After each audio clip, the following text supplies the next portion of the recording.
प्रिय विद्यार्थी मित्रांनो, मी दीपाली कुलकर्णी देशमुख माझ्या विंग्स ऑफ फिजिक्स या चॅनलमध्ये आपलं सगळ्यांचं मनपूर्वक स्वागत करते। तर आपण परीक्षेला जाता जाता या व्हिडिओमध्ये बघितलं की परीक्षेला जाताना आपण काय काय केलं पाहिजे आणि पेपर रिप्रेझेंट करताना काय काय केलं पाहिजे। तर पेपरवरची सगळी माहिती व्यवस्थित भरली पाहिजे, दोन्ही बाजूने मार्जिन आखला पाहिजे, व्यवस्थित स्पेसिंग दिलं पाहिजे, नवीन प्रश्न नवीन पानावर लिहिला पाहिजे। या सगळ्या गोष्टी मी तुम्हाला सांगितलेल्या आहे। आजच्या व्हिडिओमध्ये आपण इंग्लिशचा 12वीचा पेपर सोडवताना कोणती स्ट्रॅटेजी ठेवली पाहिजे हे सगळं बघणार आहोत। त्याने काय होणार आहे तर बघा, बरेचसे जे काही मुलं असतात तर ते लँग्वेजचा अभ्यास मग ते खूप ऐनवेळी करतात। वर्षभर लँग्वेजवर इतर विषयांवर जसा फोकस केला जातो तसा लँग्वेजवर फोकस केला जात नाही आणि त्याच्यामुळे आणि इतर विषयांच्या पेपरची आपण प्रॅक्टिस करतो, परीक्षेपूर्वी ते आपण सोडवून पाहतो सॅम्पल पेपर, तसे आपण लँग्वेजचे पेपर सोडवत नाही।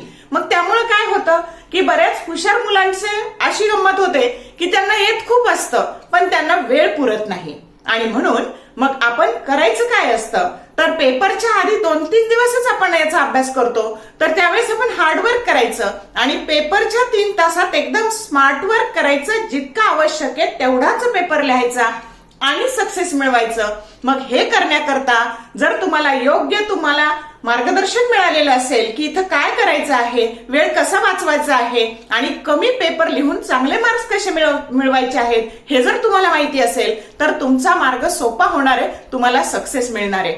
आणि म्हणून त्यासाठी मी हा केलेला एक छोटासा प्रयत्न आहे। मग आता आपल्याला काय करायचंय तर आपल्याला इंग्लिशचा पेपर हा 80 मार्काचा द्यायचा आहे। 20 मार्काची आपण ऑलरेडी ओरलची एक्झाम दिलेली आहे आणि आपल्याला 80 मार्काचा पेपर द्यायचा आहे। मग आता ह्या 80 मार्कामध्ये तुमचा पेपर त्याच्यामध्ये 4 सेक्शन असणार आहे आणि 5 प्रश्न असणार आहे। मग आता तुमचा जो पहिला सेक्शन आहे ना त्याच्यामध्ये प्रश्न क्रमांक 1 आणि प्रश्न क्रमांक 2 येतो आणि तिसरा जो सेक्शन आहे ना इथे सेक्शन सेकंड त्याच्यामध्ये प्रश्न क्रमांक 3 येतो। सेक्शन थर्ड मध्ये तुमचा प्रश्न क्रमांक हा 4 येतो आणि सेक्शन फोर्थ मध्ये तुमचा प्रश्न क्रमांक 5 येतो। पैकी पहिला प्रश्न 16 मार्कासाठी असतो, दुसरा प्रश्न 18 मार्कासाठी असतो, तिसरा प्रश्न 14 मार्कासाठी असतो, चौथा प्रश्न हा 16 मार्कासाठी असतो आणि 5वा प्रश्न हा 16 मार्कासाठी असतो आणि या सगळ्याची बेरीज तुम्ही केली तर ती 80 भरणार आहे। मग आता वेळेचं नियोजन कसं करायचं तर आपल्याकडे 3 तास वेळ आहे। 3 तास वेळ म्हणजे 180 मिनिटं आहेत। मग त्या 180 मिनिटांपैकी प्रश्न पहिला हा 30 मिनिटात सोडवायचा आहे, दुसरा प्रश्न हा 40 मिनिटात सोडवायचा आहे, तिसरा प्रश्न हा 30 मिनिटात सोडवायचा आहे, चौथा प्रश्न हा 40 मिनिटात सोडवायचा आहे आणि 5वा प्रश्न 30 मिनिटात सोडवायचा आहे। या सगळ्याची जर बेरीज केली ना तर 170 मिनिटं येते, म्हणजे आपल्याकडे 10 मिनिटं हा वेळ आपण लिहिलेला पेपर चेक करायला शिल्लक राहतो। बघा, प्रश्न क्रमांक 2 आणि 4 थोडेसे लेंदी असतात म्हणून आपण त्याला 10-10 मिनिटं जास्त दिलेलं आहे आणि हे असं टाइम मॅनेजमेंट करायचं। आता तुमच्या डोक्यात प्रश्न येईल की मी सुरुवात कुठून करू? तुम्हाला जे चांगलं येतं ना बाळांनो तिथून सुरुवात करा, फक्त एकच टेक्निक पाळा, नवीन प्रश्न नवीन पानावर सुरू करा। समजलं का? नवीन प्रश्न नवीन पानावर म्हणजे new question on new page. तुम्हाला एक्झामिनरची जी मानसिकता आहे ती विचारात घेऊन जर तुम्ही पेपर लिहिला तर त्याचा निश्चित तुम्हाला फायदा होतो आणि म्हणून एक्झामिनरला पेपर तपासायला त्रास होणार नाही। या पद्धतीने जर आपल्याला पेपर लिहायचा असेल तर आपण नेहमी नवीन प्रश्न हा नवीन पानावरच लिहिला पाहिजे। समजलं? मग आता आपण एक एक प्रश्न बघूया काय करायचं त्याच्यामध्ये। मग आता तुमचा प्रश्न पहिला हा जो काही आहे ना तो प्रोज म्हणजे तुमचे धडे जे काही आहेत त्याच्यावरचा आपल्याला सीन पॅसेज येणार आहे। बघा, reading for comprehension, language study and summary and mind mapping याच्यावर तुमचा पहिला प्रश्न असणार आहे। मग याच्यासाठी तुमच्या धड्यामध्ये तुमच्या टेक्स्टबुक मध्ये 8 लेसन्स आहेत। हे लेसन बाळांनो काळजीपूर्वक वाचा आणि त्या 8 धड्यांमधलाच सीन पॅसेज इथे तुम्हाला येणार आहे। तो येणार आहे 12 मार्कासाठी। कितीसाठी येणार आहे? 12 मार्कासाठी येणार आहे आणि म्हणून तो जो पॅसेज आहे ना एकदा तुम्हाला एक्सक्यूज मी, तर जो पॅसेज आहे ना दिलेला तो दोनदा वाचा काळजीपूर्वक. मग आता वाचल्यानंतर काय करायचं बघा, तर आपल्याला A1, A2, A3, A4, A5, A6 असे 6 प्रश्न सोडवायचे त्याच्यावरचे आणि प्रत्येकाला 2-2 मार्काचं वेटेज आहे.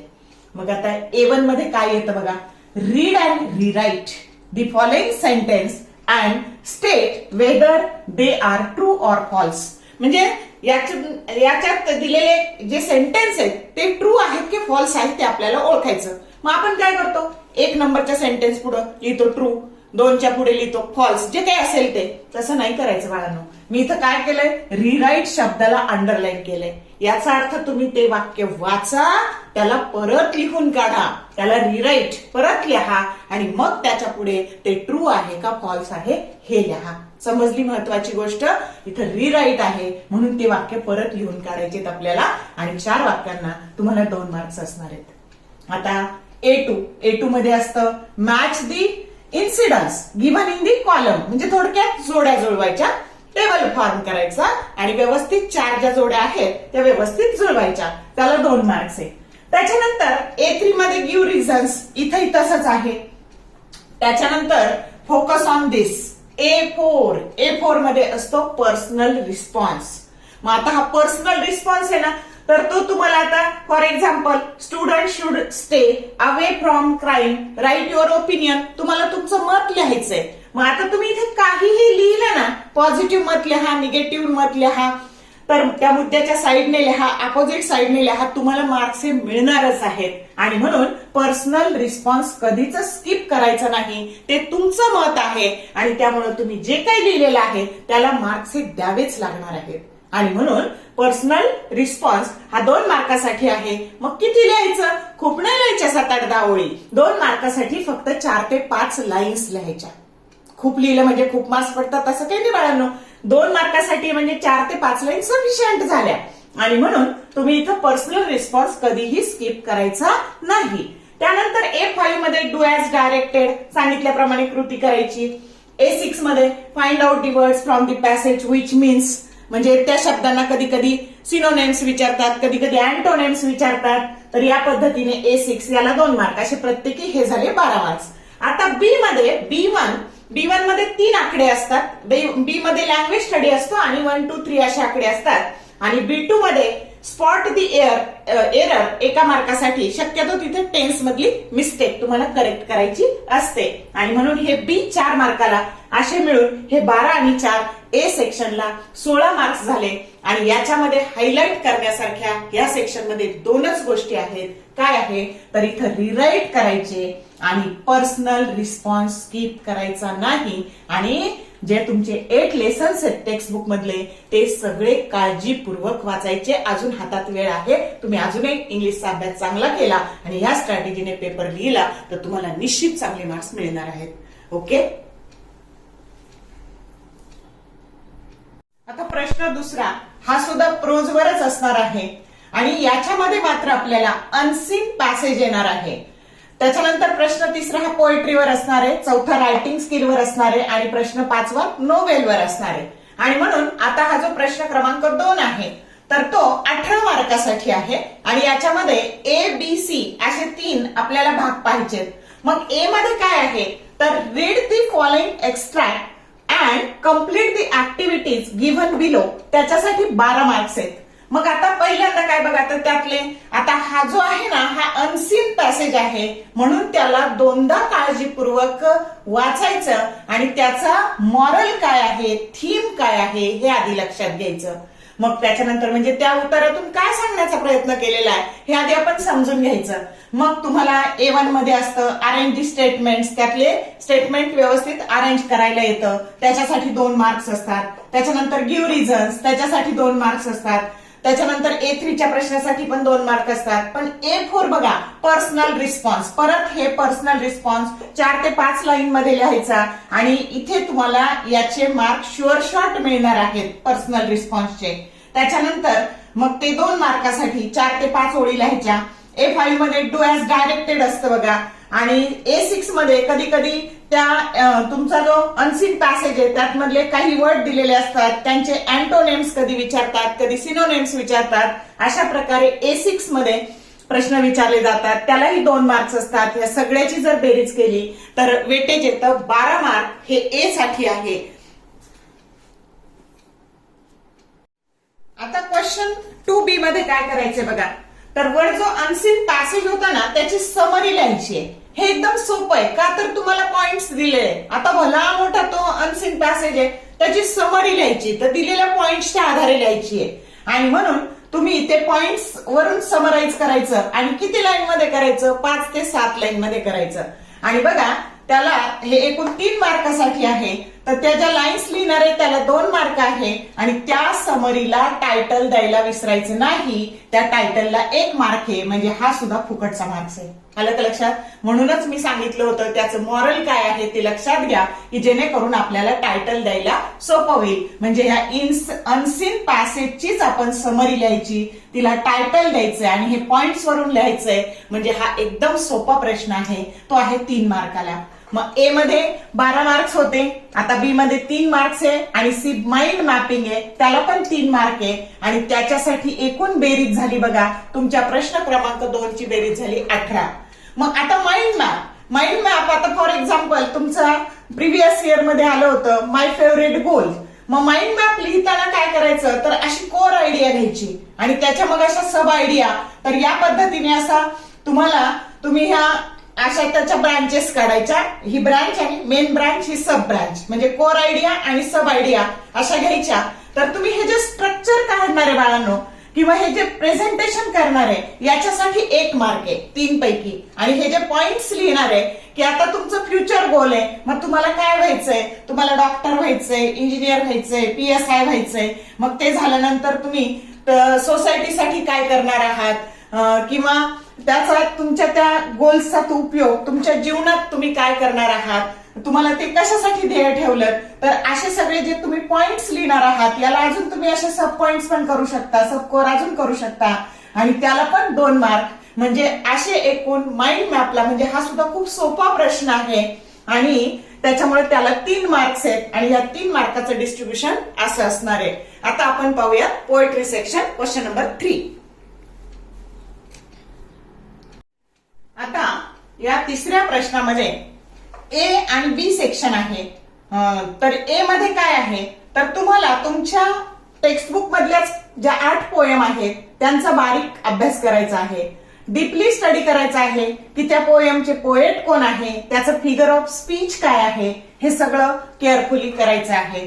त्याच्यानंतर तिथे A1 जे सोडवायचंय त्याला 2 मार्क्स, A2 जे सोडवायचंय त्याला पण 2 मार्क. आणि A3 बघा पर्सनल रिस्पॉन्स, इथं पण तुम्हाला पर्सनल रिस्पॉन्स आहे, तुमचं मत मांडायचं आहे आणि त्यामुळे त्याला शुअर शॉर्ट 2 मार्क्स पडणार आहेत. त्यानंतर पोएटिक डिव्हाइसेस त्याला 2 मार्क्स आहे. आणि A5 तर इथे पण तुम्हाला आता बघा A5 ला compose 4 lines of your on. आता फॉर एक्झाम्पल सी वर कविता करायची आहे, हे प्रिव्हियस इयर क्वेश्चन विचारलेला आहे की सी वर कविता करा. तर ही 4 ओळीची कविता तुम्ही तयार करून जा अशा काही ठराविक याच्यावरच्या. आणि तिथं कविता करताना तुम्हाला यमक जुळलेलं असलं पाहिजे. आलं का लक्षात? आता तुमच्या मध्ये जी काही प्रतिभा आहे त्या प्रतिभेला मार्ग मिळण्याकरता हे कविता आहे. आणि त्याच्यामुळे प्रत्येकाच्या मनात एक सुप्त कवी दडलेला असतो आणि त्या तुमच्या त्या कवी मनाला चालना देण्यासाठी थोडक्यात ही कविता आपल्याला लिहायची आहे. त्याच्यासाठी 2 मार्क्स आहेत. आणि या पद्धतीने म्हणजे पर्सनल रिस्पॉन्स आणि इथं ह्या ज्या 4 लाईन्स लिहायच्या आहे हे दोन्ही एकदम सोपं आहे. असं तुमचं हे 10 मार्काचं डिस्ट्रीब्युशन आहे. ए साठी 10 मार्क्स आहे. आता बी साठी काय करायचंय, तर अप्रिसिएशन करायचं आहे. मग आता ती जी कविता तुम्हाला अप्रिसिएशन साठी दिलेली आहे तिला तुम्हाला टायटल द्यायचं आहे. मग टायटल दिल्यानंतर त्याचं पोएट, त्याच्यानंतर त्या पोएटचं इंट्रोडक्शन सांगायचं आहे, नंतर फीचर्स ऑफ द पोएम काय आहे, थीम काय आहे आणि फिगर ऑफ स्पीच काय आहे, हे सगळं लिहायला 4 मार्क्स आहे. असे मिळून तुमच्या 3ऱ्या प्रश्नाची बेरीज झाली 14 मार्क. आता आपण बघूयात की रायटिंग स्किलचा जो 4था प्रश्न आहे तो कसा, त्याचा अभ्यास कसा करायचा आणि तो लिहायचा कसा. आता सेक्शन 4 मध्ये रायटिंग स्किल मध्ये आपल्याला complete the activities as per instructions given. तुम्हाला जशी इन्स्ट्रक्शन दिलेली आहे तशा ऍक्टिव्हिटी कंप्लीट करायच्या. आता हा जो सेक्शन आहे ना हा 16 मार्काला आहे आणि त्याच्यामध्ये ए बी सी डी अशा प्रत्येकाला 4-4 मार्क्स आहे. मग ए मध्ये बरेच काही और दिलेले आहे. एक तर तुम्हाला ड्राफ्टिंग करायचंय, नाहीतर व्हर्च्युअल मेसेजेस, त्यानंतर स्टेटमेंट ऑफ पर्पज किंवा ग्रुप डिस्कशन, या 4 पैकी एकच काहीतरी ऍक्टिव्हिटी करायची आहे. आता तुम्हाला जी सोपी वाटते ती करा आणि मी तुम्हाला सजेस्ट करेल की सगळ्यात सोपं याच्यामध्ये आहे व्हर्च्युअल मेसेजेस. कारण तुम्ही मोबाईलमध्ये भरपूर मेसेजेस टाईप करता आणि त्याच्यामुळे त्यातली त्यात तुम्हाला सोपी जाणारी ही ऍक्टिव्हिटी आहे. म्हणून मी सजेस्ट करेल की हे करा. पण तिथे एक काळजी घ्या, तुम्ही जे एकमेकाला मित्राला मैत्रिणीला मेसेज करता तेव्हा तुम्ही सगळे शॉर्टकट वापरता. ओके ऐवजी के म्हणता, हाऊ आर यू असेल तर HR यू लिहिता, ऍज सुन ऍज पॉसिबल असेल तर ASAP लिहिता, इम्पॉर्टंट असेल तर IMP लिहिता. तर कृपया असे शॉर्टकट मेसेज लिहिताना वापरायचे नाहीत. समजलं का? तर ही काळजी हे व्हर्च्युअल मेसेजिंग करताना करायचे. तुम्हाला जे आवडेल ते करा. त्याच्यानंतर बी मध्ये तुम्हाला ईमेल लिहायला येतो, त्यानंतर ते नाही तर रिपोर्ट रायटिंग हे करा किंवा इंटरव्ह्यू घ्यायला येतो. तर ह्या सगळ्यांमध्ये सोपं काय असतं बघा, तर इंटरव्ह्यू घेणं. कारण तिथे प्रश्न असतात आणि त्या प्रश्नाच्या नुसार आपल्याला उत्तर लिहिणं सोपं जातं आणि म्हणून या तिन्हीमध्ये मी तुम्हाला सजेस्ट करेल की तुम्ही इंटरव्ह्यूचा प्रश्न अटेम्प्ट केला तर तुम्हाला चांगले मार्क्स मिळतील. तर बघा, किंवा ईमेल जर लिहायचा तुम्ही ईमेल पण करता आणि त्याच्यामुळे जर ईमेल असेल तर हे सगळे प्रश्न it should write in proper format मध्ये त्या लिहा. जिथे व्यवस्थित असे बॉक्स करायचे तिथे बॉक्स करा, सगळी माहिती व्यवस्थित भरा आणि त्यामुळं हे जे आहे ते प्रॉपर फॉर्मॅट मध्ये रिप्रेझेंट करा. मग तुम्हाला जे आवडेल ते करा. तर या पद्धतीने या तिन्हीमध्ये एक जी कोणती ऍक्टिव्हिटी तुम्ही करणार आहे त्याला 4 मार्क्स असणार आहे. त्याच्यानंतर सी मध्ये एकतर स्पीच असतं, नंतर कम्पेअरिंग असतं किंवा एक्सपान्शन ऑफ आयडिया असतं. तर याच्यामध्ये मी सजेस्ट करेल की तुम्ही स्पीचला प्रेफर द्या. तर त्यातल्या त्यात लिखाणाला कमी आणि सोपं असं स्पीच आहे आणि त्याच्यासाठी या तिन्हीमधलं एक करायचंय, त्याला 4 मार्क्स आहे. आणि डी मध्ये रिव्ह्यू आहे किंवा ब्लॉग. बऱ्याच जणांना ब्लॉग लिहायची सवय असते. रिव्ह्यू तरी लिहा, ब्लॉग तरी लिहा किंवा अपील तरी लिहा. तर जर ब्लॉग लिहिलं ना तर कमीत कमी 150 शब्द लिहायचे. अपील लिहिलं तर 100 ते 150 शब्दात अटेम्प्ट करायचं. आणि रिव्ह्यू, आणि ह्यामध्ये मी तुम्हाला सजेस्ट करेल की प्रेफर रिव्ह्यू करा. मग तो कधी कधी बुक रिव्ह्यू असतो, कधी फिल्म रिव्ह्यू असतो. तर तुम्ही घरूनच एखादा बुक रिव्ह्यू करून जा किंवा फिल्म रिव्ह्यू करून जा, म्हणजे तुमचं काम सोपं होईल. म्हणजे तुमच्यामध्ये जसं कवी मनाला प्रोत्साहन द्यायला कविता करायची होती तशी तुमच्या लिखाणाला प्रोत्साहन द्यायला हे सगळं रायटिंग स्किल उपयोगी आहे. आणि आजच्या जगाशी तुम्हाला ह्या सगळ्या लागणाऱ्या इंग्लिश कम्युनिकेशन करायचं असेल तर तुम्हाला म्हणजे वस्तुस्थिती अशी असते बघा, खूप काही शिकलेल्या व्यक्तीला पण एखादा अर्ध सुद्धा इंग्लिशमध्ये व्यवस्थित लिहिता येत नाही आणि म्हणून फ्युचरमध्ये तुम्हाला ह्या अडचणी येऊ नयेत म्हणून हा सेक्शन इथं इंट्रोड्यूस केलेला आहे की तुम्हाला जसं रिडिंग स्किल असतं, लिसनिंग स्किल असतं, तसं रायटिंग स्किल सुद्धा चांगलं यावं त्याच्यासाठी हा सेक्शन तिथं इंट्रोड्यूस केलेला आहे. आणि म्हणून या सगळ्या वेगवेगळ्या ऍक्टिव्हिटी तुम्हाला तिथं त्या प्रश्नांची उत्तरं लिहायची आहेत. आता आपण बघूया प्रश्न क्रमांक 5, तो नॉव्हेलवर आहे.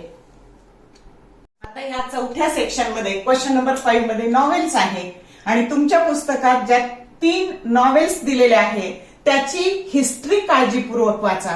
आता बघा, तुम्हाला त्याच्यामध्ये परत ABCD असं, तर ए मध्ये काय आहे तर complete the activities given below as per the instructions. मग कधी कधी तुम्हाला मॅच दी पेअर्स येतात, नॉव्हेल आणि त्याचे ऑथर त्याच्या मॅच दी पेअर्स येतात, 4 मार्क त्याला असतात. आणि त्याच्यानंतर answer the questions in 50 words each. असे अनुक्रमे BCD प्रत्येक वेळी same answer the question in 50 word each. त्याच्यासाठी असे 4-4 मार्क आहेत. तर तुम्हाला 50 शब्दांमध्ये उत्तरं लिहायची आहेत त्या नॉव्हेलवर आधारित. आणि म्हणून पुस्तकातल्या नॉव्हेल काळजीपूर्वक वाचा. थोडक्यात काय तर पुस्तकातले जे लेसन्स आहेत, पोयम आहेत आणि नॉव्हेल आहेत ते सगळे काळजीपूर्वक वाचा. आणि ह्या सगळ्याची जी बेरीज झाली ही 16 मार्क झाली आणि अशा पद्धतीने आपण 4 सेक्शन मध्ये 5 प्रश्नांची तयारी कशी करायची, त्यांचे उत्तर कसे लिहायचे हे सगळं पाहिलेलं आहे. तर तुमच्या इंग्लिशच्या अभ्यासाला काहीतरी दिशा मिळण्यासाठी याचा निश्चित उपयोग होणार आहे आणि पेपर लिहिताना किती लिहायचं, काय लिहायचं, मोजक्या शब्दात कसं लिहायचं हे सगळं मी सांगितलेलं आहे. तर व्हिडिओ जर तुम्हाला आवडला तर लाईक करा, मित्रमैत्रिणींसोबत शेअर करा. पुढच्या सगळ्या पेपरची स्ट्रॅटेजी येणार आहे आणि त्यामुळं तुम्ही चॅनलला जर सबस्क्राईब केलं तर येणाऱ्या व्हिडिओचे नोटिफिकेशन तुम्हाला आपोआप मिळत जातील. कमेंट टाकायला विसरू नका की खरंच तुम्हाला हा व्हिडिओ उपयुक्त ठरलाय का, तर कमेंट टाका. All the best for your study and thank you for watching this whole video.